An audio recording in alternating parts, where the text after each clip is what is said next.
congestión nasal, dolor de cabeza, tos, son síntomas que pueden parecer aparentemente los de un catarro común, pero estén atentos porque si se prolongan en el tiempo podemos estar ante un cuadro de rinosinusitis. De este tema vamos a hablar hoy en este video chat abierto a sus preguntas, que las va a contestar el doctor que me acompaña. Es el doctor Peter Baptista, especialista del Departamento de Otorrinolaringología de la Clínica Universidad de Navarra. Doctor, ¿qué tal? Mucho gusto. Permítanme en primer lugar presentarle al doctor para que lo conozcan un poquito mejor. Es especialista, como les decía, en otorrinolaringología y cirugía de cabeza y cuello de la Clínica Universidad de Navarra y tiene una amplia experiencia en cirugía endoscópica endonasal y de base de cráneo y cialendoscopia también, así como en síndrome de apnea obstructiva del sueño. Seguro que a lo largo de esta conversación, doctor, nos va explicando en qué consiste esta amplia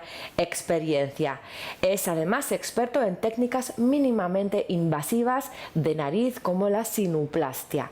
En la actualidad compagina su trabajo como especialista del Departamento de Otorrinolaringología de la Clínica Universidad de Navarra con el docente, ya que es además profesor en la Facultad de Medicina de la Universidad de Navarra. Doctor, esperamos poder contestar a todas las preguntas que han llegado, a las que lleguen también en directo, y recordemos a los usuarios que nos pueden seguir a través de Facebook y a través de Twitter con el usuario Clínica Navarra. Comenzamos ya con la primera de las preguntas.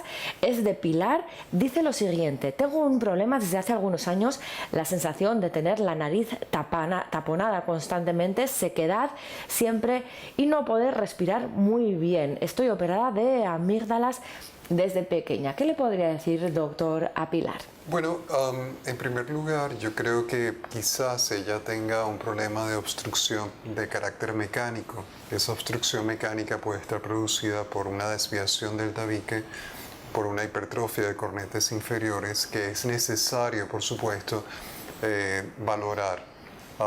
Una vez que se valore, lo más probable es que se observe que ya sea con la evaluación médica y además de eso con el escáner, se podrá saber con exactitud qué es lo que ella tiene y para poder ayudarla. Es decir, que en primer lugar un poquito evaluar a la paciente para ver qué es lo que ocurre, sí, qué hay detrás. Es totalmente necesario saber con un examen físico adecuado realizándose una endoscopia, y además de eso una evaluación radiológica nos permite tener en cuenta cuáles son los hallazgos que pueden estar favoreciendo esa patología. Vamos con la siguiente pregunta, doctor. Un especialista, dice esta internauta, me dijo que tenía sinusitis y otro que tenía rinosinusitis. ¿Hay alguna diferencia entre ambas patologías? Realmente no. O sea, se tiende a hablar de rinosinusitis en este momento de una manera mucho más frecuente. ¿Por qué? Porque la inflamación de los senos paranasales es sinusitis, ciertamente, pero los senos paranasales son cavidades que drenan hacia la fosa nasal, y por supuesto ese drenaje también va a abarcar las fosas nasales y por lo tanto van a estar comprometidas las dos cavidades, tanto los senos paranasales como las fosas nasales, y es por eso que es rinosinusitis. Otra pregunta, doctor. Casi siempre estoy con mocos bastante líquidos, en primavera padezco de alergias, pero lo cierto es que cada vez parece más que todo el año pues es primavera. Por las noches me ocurre que me duermo sin problema, pero si me levanto empiezo otra vez con los mocos sin parar y me cuesta conciliar el sueño. Pregunta, ¿será rinosinusitis? Si voy al especialista, ¿qué pruebas diagnósticas me harán? Bueno, yo creo que sí podría tratarse de una rinosinusitis. Sin embargo, hay que hacer el diagnóstico diferencial con una rinitis, simplemente una congestión nasal. Hay rinitis de diferentes tipos, hay rinitis vasomotora, hay rinitis que puede ser alérgica, y muchas veces si la persona lo padece durante la noche especialmente o cuando llega a la casa, puede ser una rinitis de origen alérgico, especialmente a ácaros o al polvo de casa. Entonces esas personas llegan a la casa, se congestionan, cuando salen al exterior mejoran. ¿Qué tipo de pruebas se les puede hacer? Bueno, primero siempre es recomendable la evaluación por el experto, el otorrinolaringólogo en este caso, y las pruebas que se le van a hacer si no se observa patología como tal, A nivel nasal, solamente congestión, se le va quizás mandar a indicar unas pruebas de alergia para descartar justamente una rinitis alérgica. Si es una patología con mucosidad de color o lo que sea, se le indicará, por supuesto, una evaluación radiológica que pueda confirmar la presencia de esa rhinosinusitis en este momento. Claro, porque lo cierto es que hay muchas personas que escriben un poco pues con esos síntomas, pero sin aclararse muy bien qué será, qué no será. No es tan fácil, ¿no? Efectivamente, son síntomas un poquito vagos, ¿verdad? Y la rhinosinusitis tiene diferentes síntomas. O sea, la rhinosinusitis, por ejemplo, muchas veces se confunde con la presencia o las personas piensan que tienen que tener dolor de cabeza para tener rhinosinusitis, y no es así. O sea, si hay congestión nasal de manera permanente acompañada de mucosidad, sin dolor de cabeza y por un periodo de tiempo largo, lo más probable simplemente es que se trate de una rhinosinusitis crónica, pero y de hecho la rhinosinusitis crónica no presenta dolor de cabeza el paciente en la mayoría de los casos. Es decir, Ni fiebre tampoco. Es decir, que hay que vigilar sobre todo en el tiempo, ¿no? Que no se prolonguen esos síntomas demasiado. ¿Cómo cuánto tiempo? Bueno, fíjese, normalmente cuando uno presenta un catarro, muchísimas veces uno puede tener una rhinosinusitis aguda. Y ese catarro va a durar aproximadamente entre unos 10-12 días. Y normalmente, sin tomar antibióticos, ese catarro tiende a desaparecer y por lo tanto esa rhinosinusitis aguda tiende a desaparecer. Pero si el catarro o esa sensación de mucosidad, de congestión nasal, de molestia se prolonga en el tiempo durante más de 12 semanas, 12. Entonces llamamos eso, o sea, debemos de considerar una rhinosinusitis crónica. Y de hecho hay cambios crónicos dentro de la nariz que se observan. Andrés pregunta lo siguiente. Saluda en primer lugar desde Guatemala, es decir, Estupendo. que desde el otro lado del Atlántico, desde su zona, digamos, Así porque el Yo doctor soy de Venezuela. de Venezuela. Bueno, Así pues nos escriben desde Guatemala. Saludos desde luego para Guatemala y para toda Latinoamérica. Y pregunta lo siguiente: ¿cómo variar el tiempo de tratamiento de rhinosinusitis sin tener un estudio de imagen? Bueno, el estudio de imágenes es extremadamente importante, pero también es muy importante la sintomatología del paciente. Si el paciente está en buenas condiciones, si está bien, a pesar de tener sensación de congestión nasal, no necesariamente tiene que tener una sinusitis.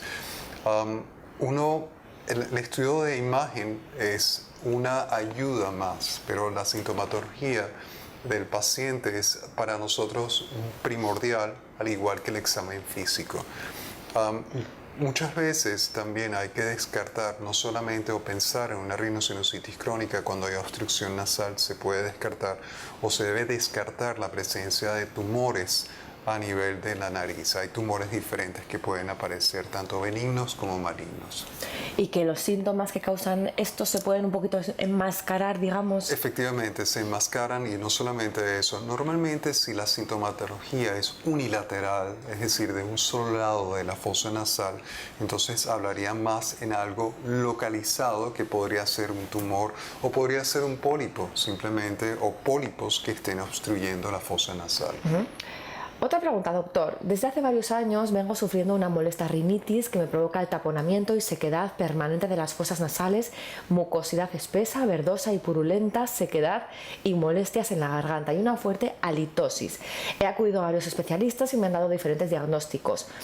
Rinitis alérgica, entre otros diagnósticos. Me han hecho un TAC, pruebas de alergia y todo era correcto. He utilizado antibióticos, corticoides y con ambos he mejorado, pero luego he vuelto a tener los mismos síntomas que antes de usarlos. Me gustaría conocer su opinión sobre mi problema y su posible solución. Vamos ya entrando en... Claro, bueno, fíjese, yo creo que una de las cosas que habría que pensar es justamente la posibilidad de que pueda tener algo de reflujo gástrico.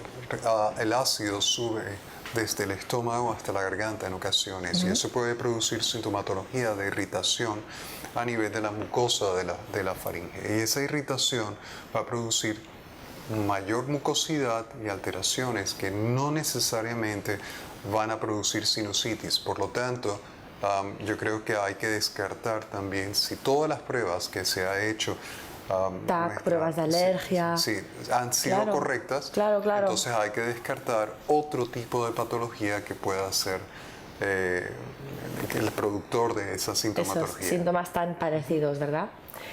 Pepa Cortés pregunta lo siguiente: padezco rinitis vasomotora debido al uso excesivo de vasoconstrictores durante años.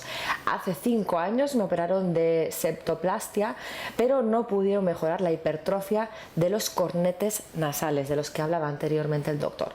La intolerancia al humo del tabaco y otras sustancias ha ido aumentando hasta dificultarme la respiración. ¿Podría considerarme una forma de asma? ¿Cómo podría tratarlo?, pregunta Pepa Cortés. Bueno, eso es un poquito compleja esa pregunta.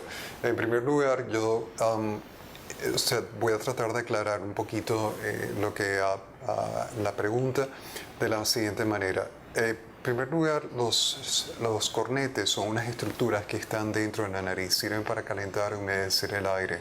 Y esas estructuras a veces, y hay lo que se llama un ciclo nasal, por lo tanto, las estructuras, los cornetes, tienden a aumentar de tamaño y disminuir de tamaño durante el día y varía durante el horario. Una de las cosas importantes es, si nosotros tomamos medicación, ese ciclo nasal se altera. O sea, puede ser tomando medicación oral, ciertos medicamentos pueden producir cambios a nivel vasomotor y a nivel de esas estructuras, e igualmente las gotas nasales que contienen un producto que es vasoconstrictor, que se llama oximetazolina, van a producir esos cambios. Y si uno se hace adicto a esa medicación, entonces hay un efecto rebote, y ese efecto rebote produce justamente congestión nasal de manera permanente. Y entonces, lo que está sucediendo con la medicación es que está produciendo una dependencia y tolerancia, y por lo tanto hay que tratar de quitarle esa dependencia y tolerancia. ¿Cómo se hace? Habitualmente utilizando corticoides locales a nivel nasal. Un spray nasal nos puede ayudar, y por supuesto dejar la medicación. Y cuando eso no sirve, hay la posibilidad quizás también de cauterizar los cornetes. En este momento existen diferentes métodos, entre ellas está la radiofrecuencia, que es sumamente útil para poder lograr mejorar esa situación. En primer lugar, vigilar entonces qué medicación se utiliza, porque no siempre pues la que estamos ahí recurriendo pues exacto. No es la hay muchos adecuada. medicamentos, por ejemplo antihipertensivos, que se utilizan de forma regular en los pacientes después de una cierta edad para controlar la tensión alta. Esos medicamentos pueden producir rinitis vasomotora si la persona tiene esa tendencia. Más preguntas, doctor. He leído que realizan en la clínica sinuplastia con balón. ¿Cómo se realiza? ¿Requiere ingreso hospitalario? También me gustaría saber la efectividad de este tratamiento. Bueno, esto es un tratamiento complementario. La sinuplastia, nosotros realizamos técnicas de cirugía endoscópica endonasal. Desde hace pocos años tenemos la posibilidad de utilizar un equipo es simplemente, yo diría, con una herramienta más dentro de nuestro arsenal, que se llama sinuplastia. Y lo que consiste es, los senos paranasales tienen un drenaje que es muy pequeño. Cuando se inflama ese drenaje, se obstruye prácticamente, y la sinuplastia es un balón que dilata ese drenaje de una manera efectiva. En ocasiones, si está comprometido un solo seno, podemos justamente inflar el balón, podemos quitar esa obstrucción de forma momentánea y, por supuesto, de una manera efectiva, drenar ese seno que esté comprometido. Se puede realizar este procedimiento en ocasiones, lo hemos hecho en muchas ocasiones, pero son pacientes escogidos, se puede realizar en la consulta bajo anestesia local inclusive. En quirófano lo utilizamos con muchísima frecuencia, especialmente para el seno frontal.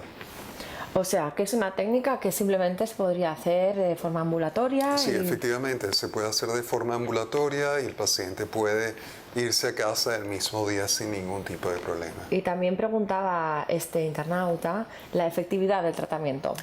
Yo diría que como todo tratamiento, o sea, no solamente la cirugía, es necesario tratamiento médico, o sea que no porque le hagamos esto vamos a evitar darle tratamiento médico también. Por lo tanto, hay que ver los casos de forma individual, pero posiblemente tenga que llevar medicación también.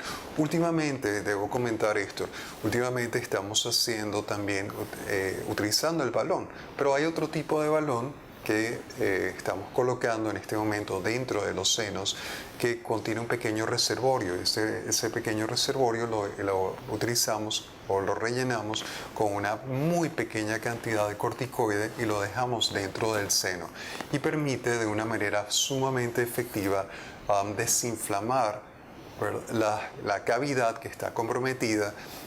Y la ventaja que yo veo de utilizar es que le estamos dando medicación justamente en el lugar que lo necesita, en lugar de tener que tomar corticoides por vía oral, que tiene, por supuesto, sus efectos secundarios. ¿Y en qué casos, para aclarar un poquito, estaría indicado ambos tratamientos, Bueno, un balón u otro? Son complementarios, yo diría. Una de las cosas que podemos hacer es que podemos trabajar la zona etmoidal. Los senos etmoidales son los senos que están entre los ojos y podemos, como un paso previo a una intervención quirúrgica endoscópica, podemos ofrecerle tratamiento. Si hay enfermedad leve o moderada, podemos ofrecerle tratamiento dirigido hacia esa zona.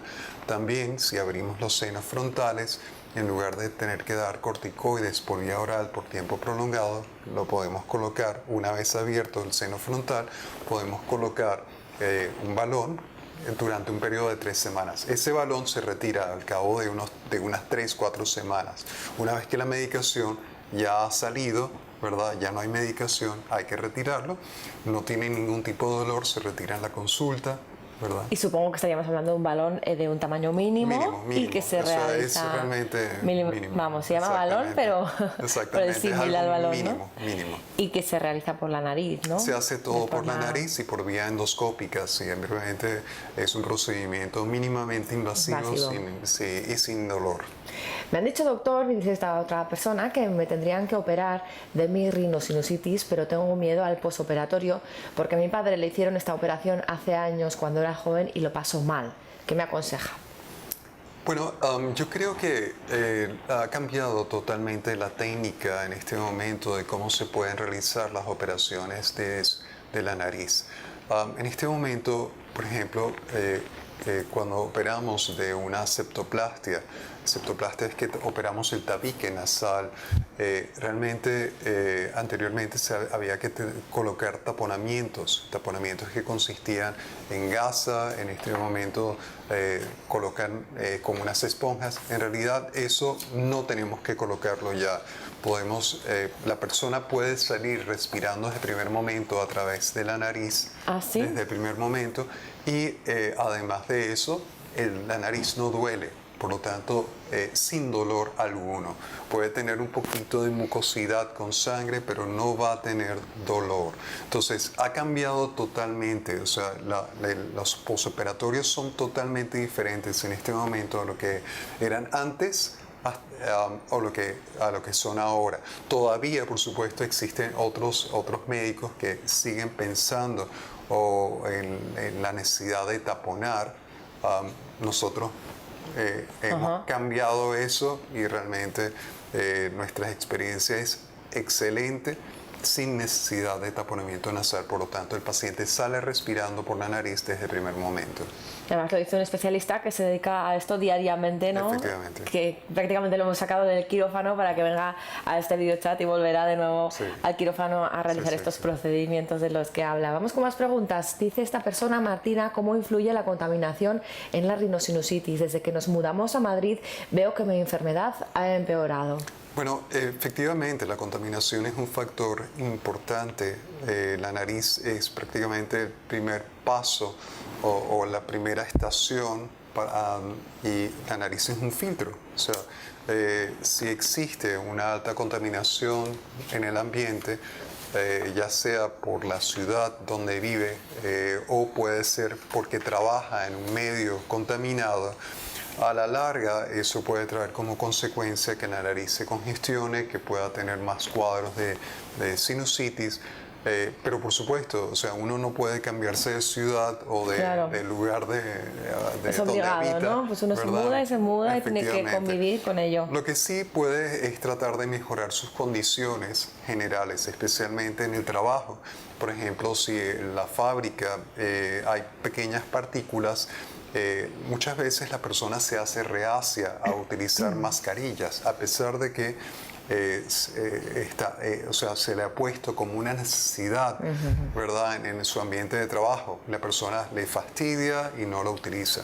Yo creo que es necesario recalcar que la contaminación es un factor que puede producir grandes cambios a nivel de la mucosa y en algunos casos inclusive la contaminación, dependiendo de dónde sea y el tipo de material con el cual se está contaminando, puede inclusive producir tumores a nivel nasal y por lo tanto la persona tiene que estar consciente de eso y tratar de cuidarse.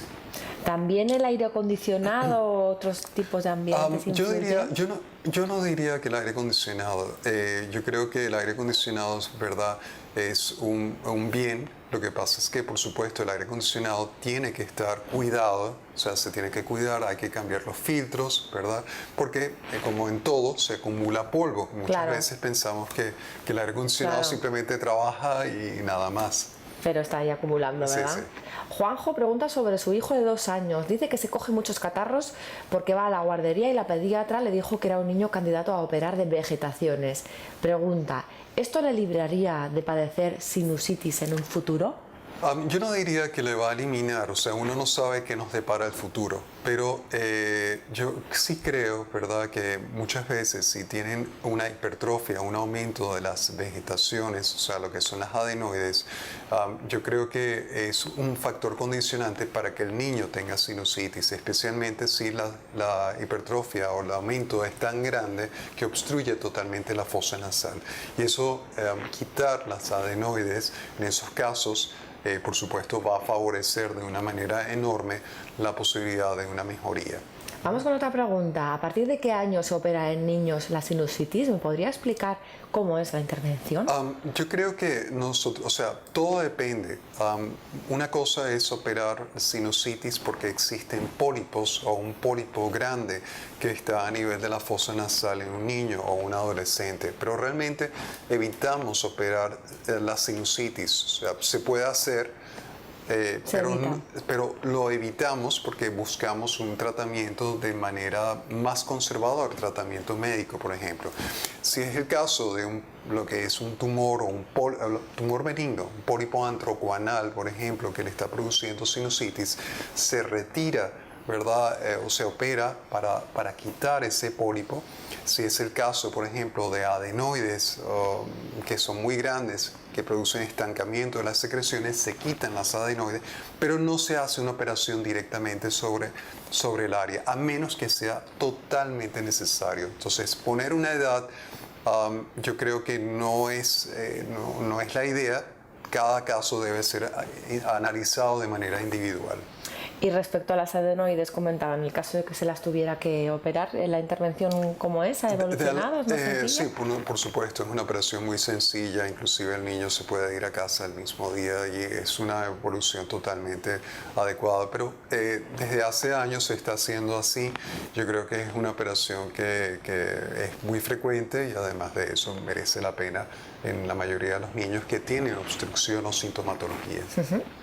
Vamos con otro mail, nos ha llegado. ¿Cómo diferenciar, pregunta esta persona, la rinosinusitis de un catarro o enfriado común? Mis síntomas, mucosidad, dolor de cabeza. Y también pregunta, ¿puede la rinosinusitis ocasionar síntoma de cabeza cargada? Sí, por supuesto, la rinosinusitis va a producir toda esta sintomatología que está comentando, lo puede producir, pero es difícil muchas veces diferenciar. Lo que pasa es que lo normal es que uno tenga un catarro 2 o 3 veces al año. Pero si ese catarro es de manera permanente o esa sensación es de manera permanente, eso ya no es normal y por supuesto debe ser tomado en cuenta y debe ser evaluado. Llevo con molestias como nariz tapada, ojos hinchados, pero llevo así 3 semanas. Mi médico me dijo que era rinitis aguda, pero ¿podría convertirse en crónica? Podría convertirse, pero lo más probable es que en este caso se trate de una rinitis alérgica, por ejemplo, en época de primavera. Tal como ¿verdad? estamos ahora Tal en el como mes de estamos abril. efectivamente en el mes de abril, mayo, junio, y si hay, como en esta época que ha habido muchísima lluvia, Sí. ¿verdad? Va a haber una polinización muy importante y lo más probable es que comience con esta sintomatología. Pero yo creo que más bien es una rinitis estacionaria, de estación, de primavera. Pedro le escribe lo siguiente, doctor Baptista. Cada invierno, con los cambios de temperatura y los contrastes, me resfrío y deriva en sinusitis. ¿Tiene alguna recomendación para prevenirla? Bueno, yo creo que es necesario que se evalúe.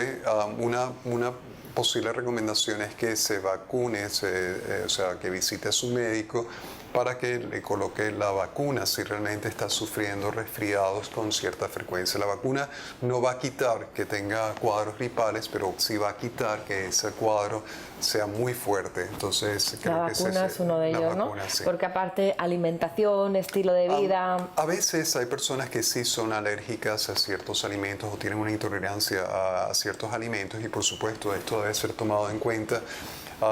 Estilo de vida, por supuesto, tratar de protegerse, ¿verdad? Una de las cosas que siempre las personas mayores, nuestros padres, nuestros abuelos nos decían era abrígate, ¿verdad? Sí. Y eso es totalmente cierto, o sea, los cambios de temperatura bruscos, ¿verdad? Pueden producir un catarro, ¿verdad? O sernos más propensos a tener catarros y por supuesto uno tiene que abrigarse y cuidarse. Claro que sí. Los consejos de siempre que Así al final es, de la abuela, funcionan. ¿no? De la abuela que funcionan siempre. Otro mail. Me dice mi médico que lo normal es que la rhinosinusitis esté ocasionada por los virus. Pregunta, ¿es así? Y añade. No Continúa. necesariamente, o sea, puede comenzar por un virus como un cuadro gripal, pero no necesariamente, o sea, la rhinosinusitis normalmente, o sea, cualquier virus puede producir un cuadro de sinusitis, ciertamente, pero normalmente estamos hablando de una rhinosinusitis que se prolonga en el tiempo y esa rhinosinusitis que se prolonga en el tiempo está producido por gérmenes. Gérmenes, porque Sí, esta persona que pueden continúa. ser hongos, pueden ser bacterianos, ¿verdad? Que le suelen recetar. Exacto. Bueno, yo creo que le recetan antibióticos, pero es de sí, manera antibióticos. preventiva, más Sí, bien. sí, eso es lo que comenta, Sí, que sí, le sí. recetan antibióticos y dice que el problema es que llevo un invierno en el que he tenido que tomar antibióticos por otros procesos infecciosos. Pregunta si esto tiene algún riesgo en la salud.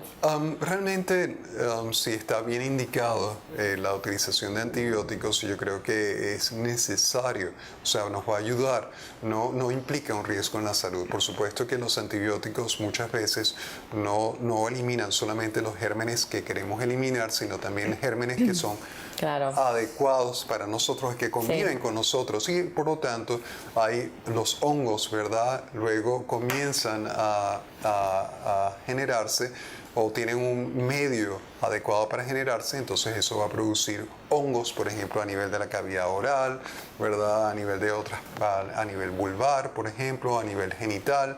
Entonces, normalmente muchas veces las personas, ¿verdad? Si toman muchos antibióticos, va a producir cambios que pueden alterar lo que es la flora bacteriana habitual de nuestro cuerpo y por lo tanto a ser más propensos para tener alteraciones de hongos y entonces tendrá que ser tratado.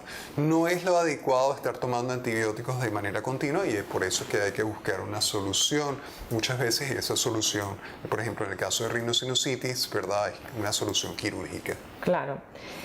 Doctor, llevo casi 10 años padeciendo rhinosinusitis y me han explicado que puede haber una alternativa a la medicación. ¿Me podría explicar si es esto posible?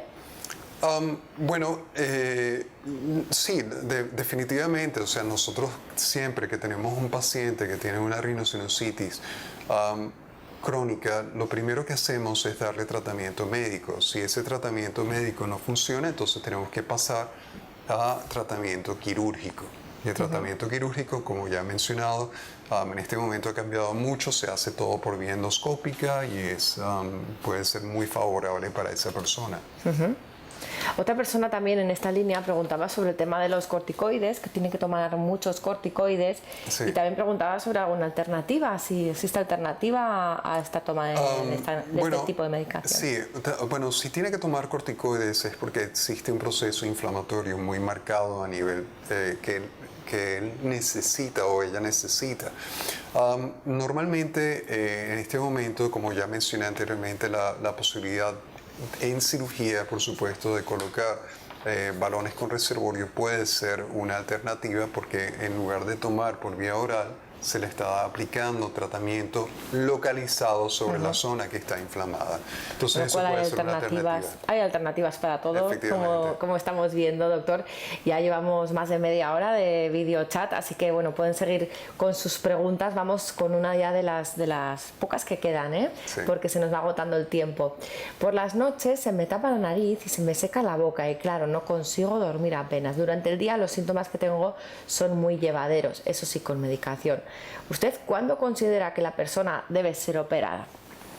Bueno, yo considero que debe ser operada cuando primero que el paciente tiene sintomatología y segundo, especialmente si se observan alteraciones que realmente están produciendo, ¿verdad?, esa sintomatología. Si hay alguna alteración desde el punto de vista anatómica, estructural, que está produciendo esa sintomatología, entonces debe ser operada. Muchas veces, sin embargo, uno tiene que también revisar cuáles son los medicamentos que está tomando el paciente, porque hay medicamentos que producen justamente congestión nasal, resequedad de boca, ¿verdad? Sí. Y que deben de ser revisados en la historia clínica. Claro. Por lo tanto, es necesario que el médico revise con cautela o con atención justamente a cada paciente de forma individual. En cuanto a las pruebas diagnósticas de las que hablábamos antes, pero igual convendría recordar a esta persona que si se acerca a consulta qué pruebas diagnósticas le van a hacer con un caso como el suyo. Bueno, fíjese, en primer lugar está la historia clínica, en segundo lugar le van a hacer una evaluación de la nariz, que consiste en una evaluación endoscópica también. Se coloca un pequeño tubito a través de la nariz para poder valorar dentro.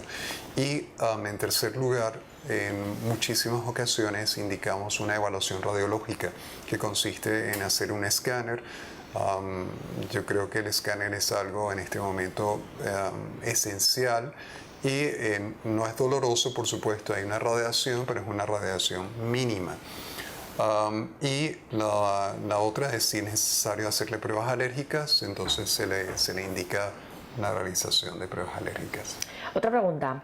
Esta persona hace 8 años, dice, para tratar una hipertrofia de cornetes, después de estar usando vasoconstrictores nasales durante 18 años para tratar la rinitis vasomotora, pues los tratamientos con corticoides nasales no funcionaban, me sometí a una cirugía nasal consistente en septoplastia y resección parcial de ambos cornetes inferiores con una extirpación de un 75% de ambos cornetes. Después de 8 años esta operación y según mi otorrino me ha provocado rinosinusitis y síndrome de nariz vacía. Mi pregunta es si conoce este síndrome y si conoce los tratamientos de implantes o PRP que se están realizando en países como Italia y Alemania. Sí, bueno, fíjese, efectivamente se le hicieron una resección amplia de los cornetes.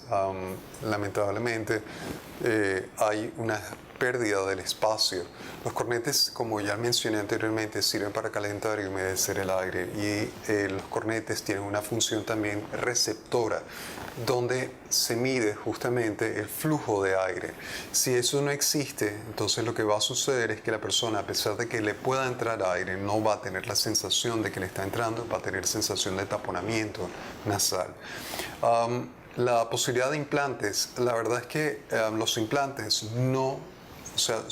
pueden ser una ayuda pero normalmente, ¿verdad? El implante también puede producir un rechazo y por lo tanto, en la mayoría de los casos no es recomendable. Lo importante en este caso de un síndrome de nariz vacía es mantenerse el paciente haciendo lavados nasales de manera permanente, tener una limpieza adecuada y eso se hace de manera, o sea, tiene que hacerlo de manera totalmente regular y varias veces al día. Claro, requiere también poner mucho de parte del paciente a veces para estas cosas. En bastantes ocasiones, dice esta persona, se me forma en la garganta una bola de moco que me cuesta trabajo tragar. Me han diagnosticado rinitis y me he tratado con carbocisteína y nasone, pero sigue igual. ¿Tiene solución? Pregunta esta persona. Bueno, yo creo que en primer lugar una de las cosas que tienen que valorar la posibilidad de que tenga una sinusitis es una valoración totalmente necesaria. Y la otra posibilidad es que si constantemente la han valorado, o sea, le han hecho un examen físico adecuado, un examen radiológico y no tiene nada, considerar la presencia de un reflujo de ácido que está subiendo desde la garganta, desde el estómago. Sí, comentaba yo anteriormente que a veces se puede confundir, ¿verdad? Los síntomas. Así que bueno, pues que se lo revise bien, ¿verdad? Sí. Ya vamos terminando. Una pregunta curiosa que nos ha llegado. He oído que dejando de comer harinas blancas, sean de trigo, maíz, centeno o arroz, y también dejando de tomar leche y sus derivados, como queso o mantequilla, desaparece la sinusitis. Supongo que esto será una exageración, dice esta persona, pero ¿es cierto que evitar estos alimentos elimina síntomas? No es cierto. Si fuese cierto, entonces nadie comería. Fácil, exactamente, nadie comería. O sea, hay pacientes que tienen una intolerancia a ciertos alimentos y por supuesto esos pacientes deben de ser, o sea, excluidos. O sea, por lo tanto, no es cierto esa respuesta. Pues confirmado. Entonces, doctor, ya vamos terminando con esta pregunta. Por la noche y sin estar resfriada tengo obstrucción nasal unilateral dependiendo del lado del que esté acostada y hasta el punto de despertarme. ¿A qué puede ser debido? Bueno, eso es lo que se llama una rinitis vasomotora. Justamente habíamos comentado, la paciente se acuesta de un lado, se le tapa, se gira, se acuesta del otro lado, se le tapa y eso es lo que se llama una rinitis vasomotora. Tratamientos normalmente hay que revisar cuáles son los medicamentos que está tomando, porque lo más probable es que pueda hacer una medicación y la otra cosa es que haya sufrido un cambio en el ciclo nasal y normalmente se le indica tratamiento con corticoides nasales que puedan ayudar a mejorar, a estabilizar ese ciclo nasal. ¿Estos cambios en el ciclo nasal los tenemos todos? ¿Es frecuente? Todos tenemos cambios, especialmente después de un cuadro gripal, ¿verdad? Podemos tener cambios a nivel del ciclo nasal. Porque a veces son cosas que son muy habituales, pero sin embargo pues tienen su explicación, ¿no? Sí. Está ahí los especialistas que nos dan afortunadamente esas explicaciones. Doctor Baptista, especialista en otorrinolaringología de la Clínica Universidad de Navarra, muchas gracias, por atender las preguntas de los pacientes y nos quedamos pues con esos mensajes de que todo está evolucionando mucho hoy en día y que bueno, no hay que tener ningún temor para poner soluciones, ¿verdad? La rinosinusitis tan frecuente, ¿verdad, doctor? Así es, muy frecuente. Lo ven que es muy habitual. Sí. Y a ustedes también muchas gracias por formular sus preguntas. Nos vemos en el próximo videochat. Ya en mayo, el 9 de mayo, el doctor Ricardo Díez Valle hablará sobre otro tema bien diferente, los tumores cerebrales. Hasta entonces, adiós.